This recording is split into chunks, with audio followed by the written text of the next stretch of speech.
نو دا واوري چې د الله تعالی په کلام کې ګوره حرف او صوت شته لوی لوی ایمو ذکر کړی دي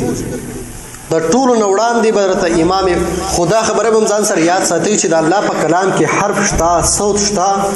وحرفه ليس كحرف المخلوق وصوته ليس كصوت المخلوق زموږ عقیده بدایي نو د الله تعالی یو صفت هم داسې نشته چې د الله تعالی یو صفت په مخلوق کې وي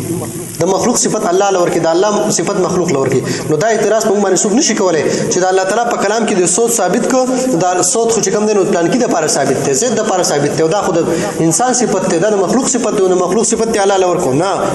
بلکې امام بخاری دا خبره خلاصه کړې ده خلق افعال عباد جلد نمبر 2 صفحه نمبر 240 چې لا يوجد شيء من صفات الله تعالی بالمخلوقین دا یو صفتم د الله تعالی د مخلوقاتو د الله تعالی صفاتو کې یو صفتم داسې نشي چې هغه د مخلوق سره مخلوق کې مونږ شي دا نشته خو زمونږ عقیده دا ده چې الله تعالی په السما دی ها په السما دی هغه وینځي هغه حدیث دی هغه ډیر مشهور دی هغه تاسو ته یاد دی امام الکای شرح اصول اعتقاد اهل سنت جلد نمبر 1 صفحه نمبر 254 کې وی والله تعالی فی السماء والله تعالی فی السماء وعلمه فی کل مکان الله تعالی علم چې دی نو دا پارځه کې دی ها الله تعالی علم پارځه کې دا یو څه خبرې چې دا بزن سره یاد ساتي اوس موږ راځو خپل سبق لا چې د الله تعالی په کلام کې صوت شته او کنيشته ځکه چې یو اصول شاشي د امر دی باس کې دا خبره وشو کنه چې د اهل سنت والجماعت دا عقیده چې الله تعالی کلام چې کوم دی نو دا صفت د الله تعالی دی د الله تعالی صفات قدیم دي نو څنګه چې د الله تعالی ذات قدیم دي دا چې د الله تعالی صفات قدیم دي نو لہذا د الله تعالی په صفاتو کې یو صفت چې کوم دی نو هغه کلام دی الله تعالی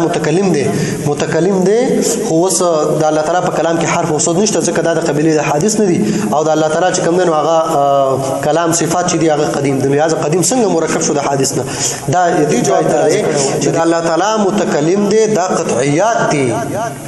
قطعیات دي او دا موږ په قیاس کو چې ګوره حرف او صوت چې کوم دی د الله تعالی کلام نشي مرکب ځکه دا حادث دا قیاس دی او فقط قطعیات او قیاس مردود دي په قطعیاتو کې قیاس دا مردود دی دا بدن سریات ساتي په قطعیاتو کې هغه قطعی دلالت قطعی ثبوت وړي نو په قطعیاتو کې ګوره قیاس په قطعیاتو کې قیاس کوم دی دا مردود دی قیاس دلته نه چلیږي دلته دلیل ورکړي وس د الله تعالی په کلام کې حرف او صوت شته او کنيشته امام بخاری جلد نمبر 2 او باب قوله ولا تنفع الشفاعه عنده حضرت جابر رضی الله تعالی عنہ مبارک فرمایي وای ما یوم یاش سفر کړی په عبد الله بن انیس پسې په دې حدیث پسې چې دا حدیث د سترو ما چې ته واوره مزر عالم عبد الله بن انیس پسې موته چې هغه حدیث راته وای نو قال سمعنا رسول الله صلی الله علیه وسلم دې ته چې موږ اوریدلې دي د نبی علیہ السلام نه فیقول نبی علیہ الصلوۃ والسلام مبارک فرمایلی دي چې یحشر الله تعالی عباده چې الله رب العزت به تمام بندگان د قیامت پر ورځ باندې راجم کی فینادیهم بصوت ګور محل استشهاد ګور زم دا ټکه دي فینادیهم بصوت الله رب العزت به دوی ته आवाज کی په صوت باندې امام بخاری هر یو قسمني راوړو ته دا حدیث کنو پکې موږ جرمانه فینادیهم بصوت يسمعه من بعد كما يسمع من قربا هغه تخصیص بیا ذکر کړي دا صوت به د عام صوت پوشان نه عام صوت چې دین هغه داسې نه چې يسمع من بعد كما يسمع من قربا چې لري سو کې هغه داسې اوري لکه څنګه چې نزيدا سن دا د الله تعالی کلام دی د الله تعالی صوت دی د الله تعالی صوت د الله تعالی په کلام کې شته خود مخلوق پوشان نه دی ځکه امام بخاری کې بل ځکه حدیث دی چې صحابه کرام فرمایي چې کله په نبی اسلام باندې وحي ونه موږ به داسې ګونګوناري د आवाज به اورېده لکه د مچۍ چې بنګيږي داسې आवाज به نور لکه आवाज ثابت شو आवाज به خو نور به دوی پوهیدنه ځکه هغه خو د الله تعالی صوت وای باندې خو ارسوب نه پوي او دا خو د مخلوق په شان نه دی او بل حدیث کې دام راځي چې په نبی رسول الله والسلام باندې به وحي پرشتو بناورې دا مشته بل دویم نمبر حدیث هو کې امام بخاری کتاب التفسیر سورۃ الحج جلد نمبر 2 صفحه نمبر 693 کیم دی په 967 کیم دا دغشته ایک نمبر اولنې کرخه د 967 صفحه کې او 693 صفحه کې مشته باب قولی وترى الناس سکارا پدې کې ها کتاب التفسیر د دې حدیث راوی امام ابو سعید خدری رضی الله تعالی عنہ د مبارک فرمایي وی قال النبي صلی الله علیه وسلم نبی رسول الله والسلام تو فرمایل چې یقول الله تعالی یوم القیامه د قیامت پر ورځ باندې الله رب عزت فرمایي چې یا آدم او یا ورمه چې یا ابن آدم دې سمو یا آدم یا ابن یقول لبیک ربنا وصادق جواب ورکړي چې ربنا وصادق فینادیهم بصوت محل استشهاد دا ټکی دی فینادی بصوت الله رب عزت په صوت سره आवाज وکړي چې ان الله یامرک ان تخرج من ذریه نور پس یو غد حدیث دی ټیم مختصر دی او دو روایت میں تداوی په صوت کې او سیر اعلام النبلاء جلد نمبر 10 القرآن بالحروف کلام الله تعالی قرآن په حروف سره د الله په کلام کې حرف هم شته بالحروف کلام الله تعالی او دا حدیث چې مته کوي چې په ینادي بصوت يسمع من بعدا کما يسمع من قربا دا خود دومره محدثین راغسته دي چې تر دې پوری چې تفسیر در منصور کې مشته پنځم جلد 651 نمبر صفحه کې ادب المفرد کې امام بخاری راغسته 263 صفحه کې امام بغوی شرح السنه اتم جلد کې غالبا اتم جلد 373 نمبر صفحه کې دي او کنز العمال جلد نمبر 14 صفحه 162 کتاب القیامت کې دا موجود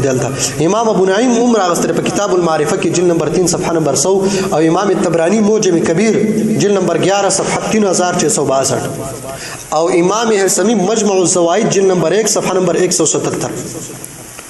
تهذیب الکمال جلد نمبر 8 صفحه نمبر 285 سمر لوی کتابونو دا حدیث راغستره امام بهقی راغستره خاص کتاب الاسماء والصفات کې په صفحه نمبر 295 غالبا 296 صفحه کې کتاب الاسماء والصفات کې امام بهقی راغستره دین علاوه نور اوري ان الله تعالی یامر منادیا الله تعالی به امر کوي منادیا आवाज کون کې به ها امام مسلم مسند ابي اعلى جلد نمبر 9 صفحه نمبر 60 وګوره کتابونه وګوره ډک دي دینه ان الله تعالی ینادي پنځم دلیل ان الله تعالی ینادي تفسیر در منصور جلد نمبر 5 صفحه 411 او تفسیر مظهری جلد نمبر 4 تمام مفسرین تفسیر مظهری جلد نمبر 4 صفحه نمبر 416 تفسیر قرطبی کی وګوره جلد نمبر 14 صفحه نمبر 261 او تفسیر روح المعانی جلد نمبر 15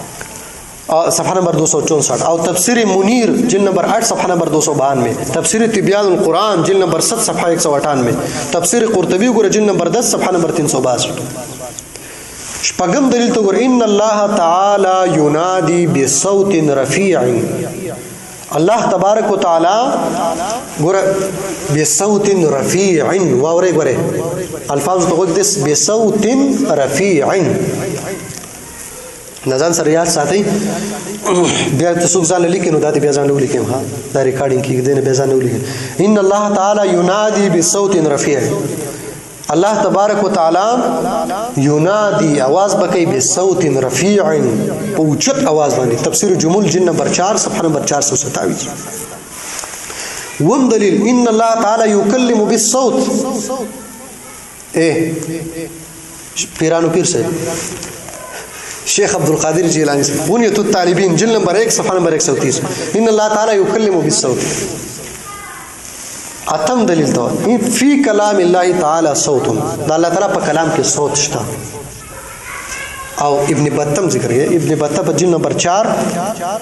4 کې دا خبر نقل کړی دا او ابن بطم 387 دغه حسن متوفا دی 387 امام حافظ ابو عبد الله او فی کلام اللہ تعالی صوت الترغیب والترہیب کے امام جلد نمبر 4 کے المنهج الاسمی کی 592 نمبر صفحہ کې شته او د ټول نمبر داس کتاب چې هر چا سره به فتح الباری راوړ شرح صحیح البخاری جلد نمبر 1 صفحہ نمبر 229 امام حاکم مستدرک کې 2000 راغسته په دریم جلد کې د په پنځم جلد کې په دریم جلد په 45 صفحه کې پنځم جلد کې غالبا 469 70 صفحه ده 469 نو زموږ د کلام خلاصه دا شو چې کوم اصول شاشي دلته ذکر کړي چې د اهل سنت والجماعت دا عقیده ده چې د الله تعالی په کلام کې وسنګ چې د الله تعالی ذات قدیم دي دا د الله تعالی صفات قدیم دي د الله تعالی صفات چې څنګه قدیم دي نو د الله تعالی په صفاتو کې دا حرف د کلام چې دا د الله تعالی صفت ته فین الله تعالی متکلم فی الازل الله تعالی متکلم دی فازل کې او ازل هغه سیستم چې هغه د لپاره ابتدا نه وي لکه څنګه چې ابد د ابد د لپاره انتها نه نو د الله تعالی په ازل کې متکلم دی لہذا افعال سره بد الله تعالی کلام چې دا منه موصوف کې ځکه افعال کې حرف او صوت ته او حرف او صوت نه د الله تعالی کلام مرکب نه دی نو دا